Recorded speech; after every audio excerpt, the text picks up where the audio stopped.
110 está de volta, falando hoje sobre gravidez após os 40 anos.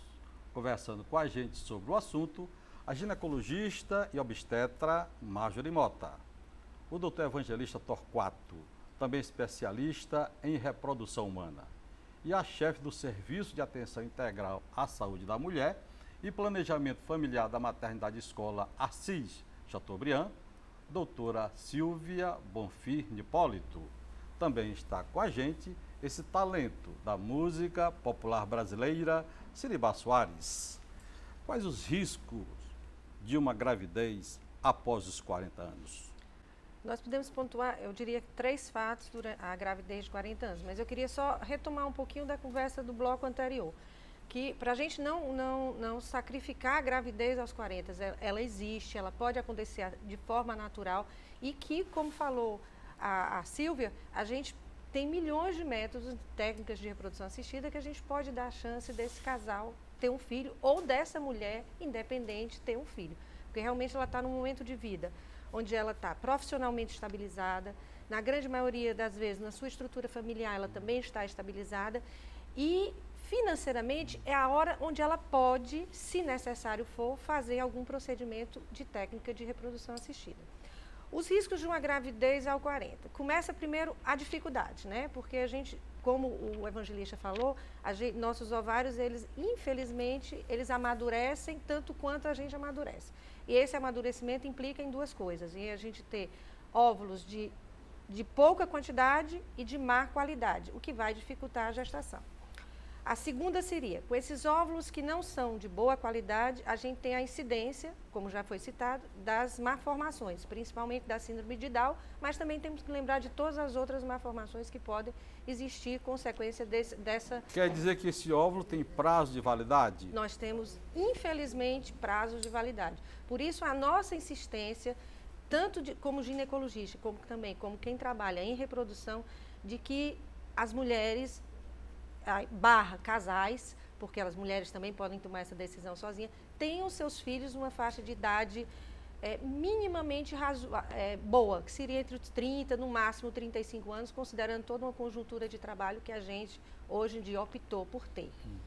E a terceira seria que, em engravidando, as patologias da gravidez aumentam durante essa fase gravídica. Eu tenho uma maior incidência de diabetes, uma maior incidência de hipertensão, abortamento, parto prematuro, sangramentos após parto. Então, são conjunturas que acontecem durante as gravidezes abaixo de 35 anos, mas que após os 35 anos aumentam e após os 40 aumentam mais ainda. A senhora falou aqui, a senhora falou aí agora, eu aproveito o ensejo, que a senhora falou sobre diabetes e hipertensão. Às vezes a mulher engravida e não tem essas doenças e adquire durante a gravidez. Como é que a senhora explica isso aí para a gente? São patologias que podem aparecer somente durante a gravidez ou podem aparecer durante a gravidez e prosseguir após a gestação. São consequências da gestação, das mudanças hormonais que acontecem na gravidez.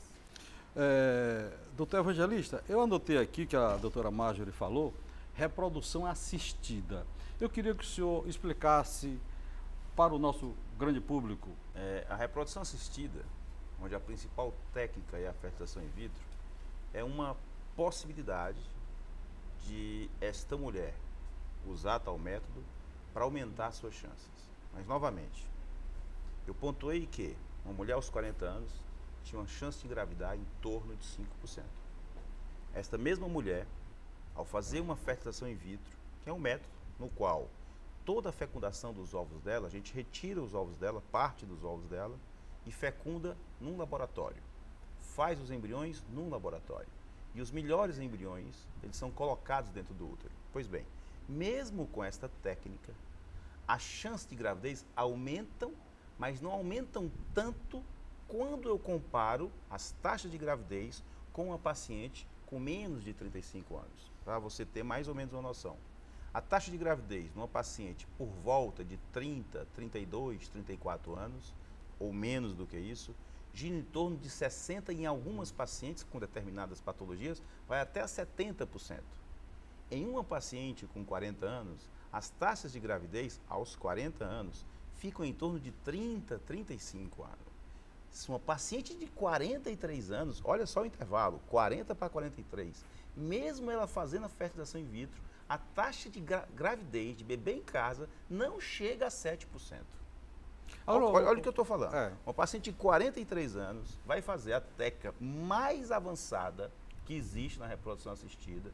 De cada 100 mulheres com 43 anos que fizeram uma tentativa de fertilização in vitro, 7 terão o seu bebê em casa. 93 não terão. Portanto, tem que tentar ao máximo afastar-se desses extremos. Essa é a pontuação que eu gosto de fazer, que eu deixo. A melhor forma de você se prevenir da infertilidade é tentando uma gravidez antes dos 30 anos. Claro que esse contexto tem que estar dentro da tua vida. Agora, a gente precisa pontuar uma tecnologia que, recentemente, a gente já começa a poder colocar essa tecnologia, digamos assim, como eu estou colocando agora, que é o congelamento dos óvulos. Interessante isso aqui. Por quê? Por que é interessante? O primeiro congelamento de óvulos, se não me engano, ocorreu em 1988. Esses congelamentos, até aproximadamente o ano de 2005, congelamento de óvulos, eram com resultados muito ruins, mas muito ruins mesmo.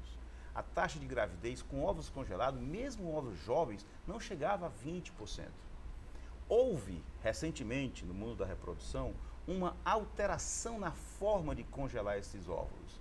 Os métodos de congelamento se modificaram. O que isso fez? Fez com que a taxa de gravidez de óvulos congelados desse um up, desse uma subida muito grande. Então, hoje, a gente coloca o seguinte: você tem quantos anos? 34, 35, 36? Você está começando o teu mestrado? Você não está casada? Você não está numa relação mais estável? Pensa em congelar os óvulos. Porque essa pode ser uma possibilidade de você garantir uma taxa de gravidez melhorada quando você puder fazer o tratamento. Agora, nós não podemos colocar aqui este método como um método que vai salvar a tua fertilidade. Não. A melhor forma de prevenir a tua infertilidade é engravidando no tempo certo. Mas já que tu estás agora numa condição de vida que não há condições de você tentar uma gravidez, como por exemplo, uma mulher de 35 anos que está sem nenhuma relação estável com alguém. Isso é uma possibilidade real, isso é visível, é muito frequente isso. Então, esta mulher hoje, ela pode pensar no congelamento de óvulos, insistindo, não como uma maneira de achar que ela está preservando a fertilidade dela. Não é isso. É para ela ter uma segurança a mais apenas, para ela ter uma chance a mais apenas de poder ser mãe no momento que ela puder tentar fazer o tratamento. Inclusive, segundo as pesquisas, engravidar aos 46 anos é totalmente impossível. A senhora concorda com essas pesquisas, doutora Silvia? Totalmente impossível, eu entendi o que você disse? Não. Nós temos um caso, publicamos um caso em que acompanhamos uma gravidez de uma mulher normal, parto, um caso. Mas não são dois, são um caso. Então não é impossível. Exato. Não é frequente, é raro, sim, mas uma mulher de 52 anos que pariu normal no Hospital Cura d'Ars. Um feto, um menino de 2,8 kg. Saúde. Perfeito. Quer dizer, isso existe. E é o que está acontecendo, Olavo, porque a natureza, ela se defende. Nós estamos falando, eu falei da minha avó, mas a esperança de vida naquela época, Olavo Bilac morreu aos 40 e poucos anos, acho que 45, não estou bem certo. Ou seja, é uma geração de há bem pouco tempo, não tinha a esperança de vida que nós temos agora. A natureza, ela vai se adaptar a isso. Ela vai se adaptar, ela está fazendo a adaptação naturalmente e a cada dia que passa, o período reprodutivo está aumentando. Existe uma pesquisa que mostrava que a idade média de menopausa, que é a última menstruação da mulher, climatério é tudo que antecede e algum tempo que sucede. Mas a menopausa é a última menstruação. Era 48 anos, um estudo que foi feito no Ceará. Hoje, se for feito um outro estudo, certamente essa média já subiu para os 50. Isso pode ser visto nos consultórios. A data da última menstruação das nossas mulheres aumentando. Mas eu também queria aproveitar a minha deixa e lembrar que esses casos de infertilidade também não são muito comuns. Eles são comuns nessa gravidez tardia que nós estamos abordando.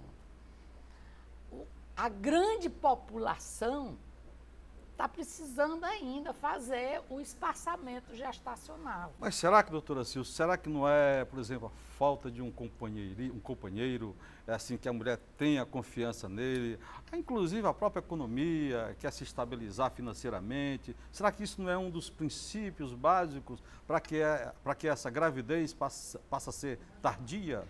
Nós já falamos nesses vetores, nesses componentes que estão fazendo a mulher decidir engravidar mais tarde. Mas isso não é a grande maioria do povo. A preocupação da grande maioria é o contrário, né? Isso é uma minoria. Sem dúvida. O senhor pode ficar sabendo. Então, a grande maioria ainda está precisando de acompanhamento. Mas aí, veja bem, vem o grande problema. Decidir precocemente terminar sua fertilidade. Em vez de ficar usando métodos anticoncepcionais provisórios, tipo DIU, pílula, decide que 2 filhos é suficiente e faz a ligação de trompas. Aí sim, doutor, vai mais adiante, arrepende em quase 100% dos casos se é uma pessoa jovem. E aí a coisa começa a arrependimento, ficar doutora Silvia, a gente está vivendo um momento social, que eu não vou julgar se é bom ou se é ruim, porque o futuro há de dizer, onde o índice de separação, de divórcio, vem aumentando terrivelmente. Então, nós temos casais que se desfizeram, famílias que se desfizeram, com mulheres ainda novas, que já laqueadas, ou homens vasectomizados, as duas opções podem acontecer. E mais na frente, eles vão retomar suas vidas, casar novamente, querer ter filhos, e às vezes eles estão definitivamente, optaram por métodos contraceptivos que não podem ter filhos sem a ajuda de uma técnica de reprodução assistida. Então, se pensar bem na hora de escolher um método contraceptivo, só pontuando o que a doutora Silvia falou. Eu queria só fazer uma pontuaçãozinha que o evangelista falou, para a gente não ficar com esse conceito assim, meio equivocado de reprodução assistida. A reprodução assistida não é só a fertilização in vitro. Eu diria que a fertilização in vitro é o método mais refinado. É o suprassumo do suprassumo da reprodução assistida. Mas dentro da reprodução assistida, a gente vai desde o controle da ovulação, você observar se a mulher está ovulando mês a mês e vendo se ela deve namorar naquele dia certo para facilitar a gravidez, até você dar remédio para ela ovular e ajudar, até você dar vitaminas para o marido para melhorar a qualidade do espermatozoide. Inclusive, ela pode até programar a sua gravidez. Tudo direitinho, até uma inseminação. A minha pontuação foi em cima da paciente de 40 anos. Não, aí eu só ressalto. Tranquilo. Não, entendi perfeitamente. Eu só queria que quem está assistindo não ficasse com esse conceito das nossas clínicas de reprodução, que nós fazemos tudo isso. Na paciente de 40 anos, que aí nós temos uma história chamada não temos tempo a perder. Aí, às vezes, nós médicos somos tomados assim, mas aquele doutor só indica fertilização. Gente, você já chegou para a gente para ter um filho aos 40 anos, quando a gente sabe que o ovário não está muito legal, que você não tem tempo a perder. Então, se você, de repente, vamos pegar uma situação aqui. Não, ele me chegou, como diz a doutora Silvia, no sistema público, infelizmente, que eu saiba, aqui no Ceará, nós não temos condição de fazer. Em outros estados até existem serviços públicos que podem fazer técnicas de fertilização in vitro, de inseminação. Aqui, infelizmente, não. Até por uma conjuntura de governo mesmo. Como diz a doutora Silvia, nós não temos nem o básico, quanto mais uma técnica de reprodução. Então, ela me chega no consultório, mas eu não tenho dinheiro para fazer. E, de repente, os exames delas estão todos normais. A gente pode, junto, de comum acordo, o casal e a equipe médica, decidir, não, nós vamos tentar uma indução de ovulação, dizendo ao casal a chance de gravidez. É 10%, 5%, 2%, o que for. Ele vai estar ciente do que vai estar fazendo. Você falou in vitro, né? Que isso é uma coisa segura, não é isso? Não há possibilidade de perceber assim, alguma anomalia no bebê? Não, aí para você perceber, você tem que fazer o estudo genético daquele embrião que está sendo gerado. A técnica de reprodução, ela não garante um bebê sem alteração genética. Você tem que fazer o estudo daquele bebê. Já é um outro procedimento que você tem que fazer dentro da fertilização. Agora, hoje existem, depois da gravidez, se você não puder fazer nesse momento, ou você engravidou espontaneamente, ou você não teve condição de fazer na hora da sua fertilização, depois que você engravida, você tem algumas técnicas que você pode dar o diagnóstico dessa patologia genética. E agora eu converso com ele, Siribá Soares. Eu andei pesquisando sobre você e vi que você foi para passou 10 anos lá em São Paulo. Mais de Como surgiu 10 essa anos. oportunidade, Siribá? Eu fui estudar, né, música em São Paulo, na época que, no final dos anos, no início dos anos 80, na verdade aqui em Fortaleza ainda era bem precário a questão de estúdio, de gravações, de escola mesmo, de música. Eu fui estudar em São Paulo e acabei ficando por lá? Quase 15 anos, na verdade, né? Aí porque já comecei a trabalhar também na noite lá, conheci a turma da música, do teatro, e comecei a musicar peças de teatro lá em São Paulo. E fui ficando. O repertório que você levou para lá, como é que foi esse repertório? Muito bom, né? Porque na época estava tendo aquela grande efervescência, né? O Brasil inteiro conhecendo Fagner, Ednardo, Belchior, Amelinha, Teria que Roger, conhecer também Siribá Soares. Fausto Nilo. Eu era menino ainda na época, né? Vamos de música, Siribá. Vamos lá. Mais uma minha, então. Ela disse que vinha pro samba, eu fiquei tão feliz. Quem disser que o amor não tem pressa, não sabe o que diz. Ela disse, eu fiquei tão contente, meu corpo sentiu. Pra depois inventar um momento que nunca existiu. Ela disse que vinha pro samba, eu fiquei tão feliz. Quem disser que o amor não tem pressa, não sabe o que diz. Ela disse, eu fiquei tão contente, meu corpo sentiu. Pra depois inventar um momento que nunca existiu. Ela disse que a dor da saudade era um samba-canção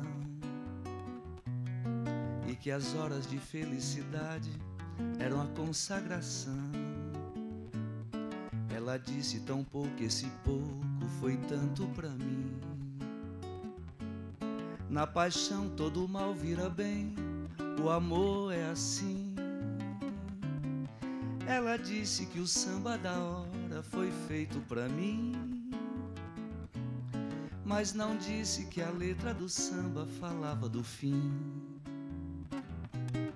Ela disse que vinha pro samba, eu fiquei tão feliz. Quem disser que o amor não tem pressa, não sabe o que diz. Ela disse, eu fiquei tão contente, meu corpo sentiu. Pra depois inventar um momento que nunca existiu. Ela disse que a dor da saudade era um samba-canção e que as horas de felicidade eram a consagração. Ela disse tão pouco, esse pouco foi tanto pra mim. Na paixão todo mal vira bem, o amor é assim. Ela disse que o samba da hora foi feito pra mim, mas não disse que a letra do samba falava do fim. Ela disse que o samba da hora foi feito pra mim, mas não disse que a letra do samba falava do fim. E o programa Entre Ideias vai para um rápido intervalo e voltamos já já.